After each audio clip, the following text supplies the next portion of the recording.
नमस्कार शेतकरी मित्रांनो, शेतकरी ब्लॉगमध्ये स्वागत आहे मित्रांनो. तर तुम्ही पाहू शकता पाऊस सुरू झालेला आहे. तर मित्रांनो आता जस्ट पाऊस सुरू झालेला आहे. पाऊस वातावरण पण जबरदस्त आहे मित्रांनो. इथं पाऊस तुम्ही आपल्या घराच्या घरी सोयाबीन पीक आहे, दुसऱ्याचा वावर आहे मित्रांनो.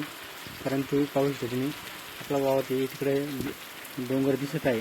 त्या डोंगरच्या कडेला आपला वावर आहे मित्रांनो आणि आपल्या घराच्या जवळचं झाड आहेत बाजूला पाहू शकता तुम्ही. तर मित्रांनो असंच पाऊस चालू राहिलं तर चांगलं होईल मित्रांनो, कारण पावसाची पण खूप गरज असते आपल्याला. नेहमी पाऊस चांगला यायला पाहिजे आणि यावर्षी चांगला पाऊस येत आहे मित्रांनो. तर आपल्याला पाऊस चांगल्याच प्रकारे यावर्षी चांगलाच पाऊस येत आहे मित्रांनो. तर शेवटपर्यंत असंच पाऊस यायला पाहिजे. शेवटी निसर्गाच्या हातामध्ये आपण तर फक्त कामं करणारे माणसं मित्रांनो. आपण तर नेहमी कामं करत राहतो, आपला कष्ट नेहमी करत राहतो. विषय हाच असतो की त्याच्या मागचा कष्ट आपला असतो मित्रांनो, आणि हा पाऊस आहे तो निसर्गाच्या भरोश्यावर आपण सगळं काही पिकं वगैरे असतात आपण त्याच्या भरोश्यावर टाकून देतो मित्रांनो. असं शेतामध्ये सगळं आपण टाकून देतो, लाखो रुपये आपण टाकतो आणि ते येतील का नाही येतील त्याच्यानं विचार करता आपण डायरेक्ट एवढं महागाचे बियाणं असतील ते आपण टाकून देतो.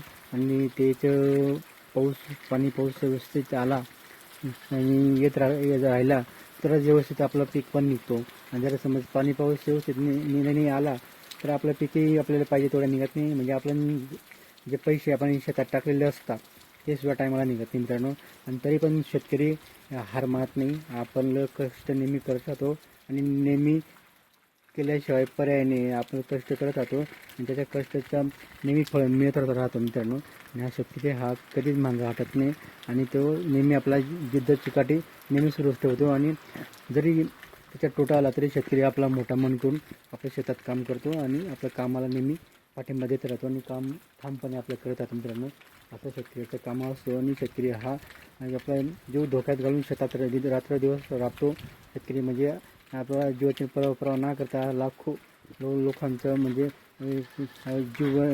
जीवनाचं जे असतो जे पोटाचं जे अन्नधान्य असतो तर पिकवतो मित्रांनो. रात्रीचं असो किंवा दिवस असो किंवा रात्रीचं पाठव असो तेव्हा उठून तो शेताला पाणी देण्यासाठी किंवा शेताची पिकाची नेहमी काळजी करत असतो मित्रांनो.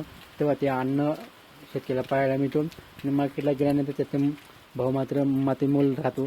तर शेतकरी आपण कमी जास्त करणारा दुसरा व्यापारी असतो आणि शेतकरी हा मात्र स्वतः मालक राहून त्याच्या मालाची जे किंमत आहे ते ठरवू शकत नाही. हा मालाची किंमत ठरवणार दुसरा व्यक्ती असतो मित्रांनो, व्यापारी. तर ती आपल्याला योग्य दर मिळत नाही तरी शेतकरी हार मानत नाही. जे भेटलं ते नशिबाला दोष देऊन फायदा नाही, म्हणून शेतकरी जे भेटलं त्याच्याचं समाधान राहतो मित्रांनो. व्हिडिओ आवडले की लाईक शेअर नक्की करा आणि चॅनलला सबस्क्राईब करा. जय जवान जय किसान. पाऊस सुरू झालेला पाऊस.